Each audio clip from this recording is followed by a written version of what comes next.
Photoshop lets you save a collection of effects as a style. Let's make our own style and then apply it to another image.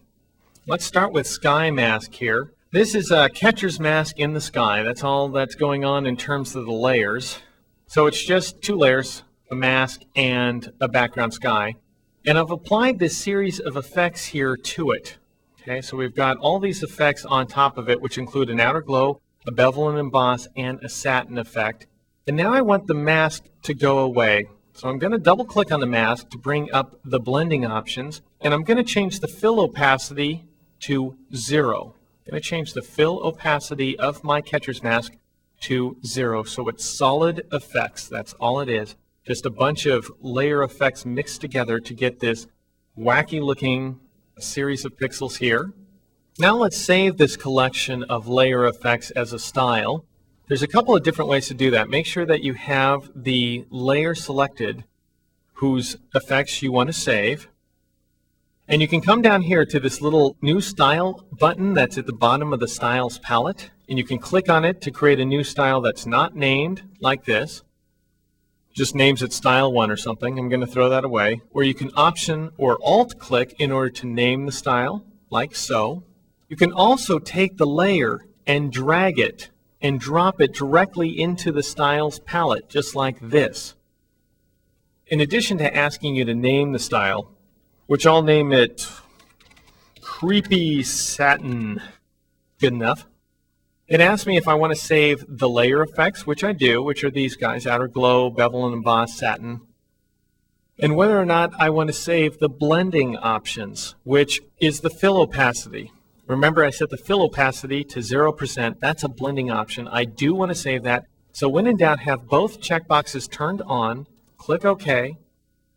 And I've created a new layer style here in the Styles palette. Now I'm going to switch over to the Cactus PSD document here. Now imagine I'm creating a book cover, and I want to draw some spooky letters. And I'm going to hand draw these letters. So the first thing I'm going to do is create a new layer by pressing Command-Shift or Control-Shift-N, and I'm going to name this layer Letters and hit OK. Now I want you to apply the creepy satin style or whatever you called it to this new letters layer. Just click to apply the style. And now nothing happens inside the layer because the layer is empty right now, so there's nothing for the style to sort of cling on to. But we're going to give it something to cling on to. I'm going to get the paintbrush tool, and now I'm going to draw. And look what happens. It automatically creates a fill and a glow for my letters as I create them. Just completely does that automatically for me. So that's another great thing about layer effects, is that they grow to accommodate whatever you put on the layer. And notice that as I drew, the entire time I drew, look at that satin change as I draw. The satin effect is actually changed by the other letters that I add here. Then I want to have a reflection of these letters in the water. I'm going to duplicate this layer by dragging it down to the little new page icon. And now I have a duplicate. I'm going to flip this layer by choosing Edit, Transform, Flip Vertical. Now I'm going to move it downward, down into the water.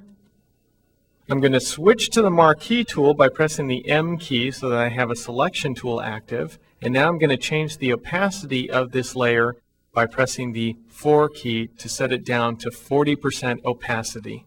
And this is my finished image that I've created just by painting with layer effects.